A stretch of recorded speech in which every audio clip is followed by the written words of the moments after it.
행정수도 이전은 이미 오래전에 위헌이라는 법적인 판단을 받았습니다. 물론 시간이 꽤 지난 만큼 헌재가 새롭게 판단할 수도 있지만 행정수도 이전이 현실화하려면 헌법이 허락하거나 새로운 법을 만들거나 하는 이 법적 보장이 필요합니다. 어떻게 가능할지 강현석 기자가 보도합니다. 헌법에는 행정수도에 관한 명시적 규정이 없습니다. 지난 2004년 신행정수도 특별법에 위헌 결정을 내린 헌법재판소가 관습헌법이라는 개념을 근거로 든 이유입니다.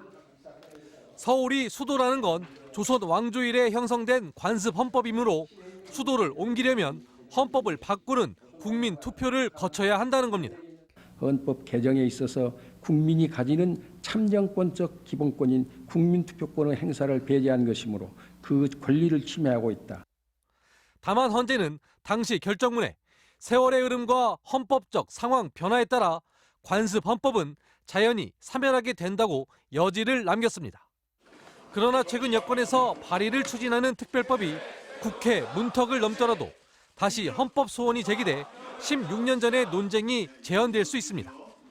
특히 호주제나 간통제처럼 시대 변화에 따라 합헌에서 위헌으로 바뀐 사례는 많아도 위헌 결정이 났던 사안이 합헌으로 뒤집힌 전례는 없다는 점 역시 부담입니다. 16년 정도 지난 시점인데 과연 당시에 헌재에서 얘기했던 세월의 흐름과 헌법적 상황의 변화에 따라서 수도에 대한 어떤 관습성이 사라졌다고 볼 수 있는지가 문제가 되고 위헌 논란에 휘말릴 수밖에 없는. 특별법을 통한 수도 이전이 어렵다면 헌법을 바꾸는 방법도 있습니다.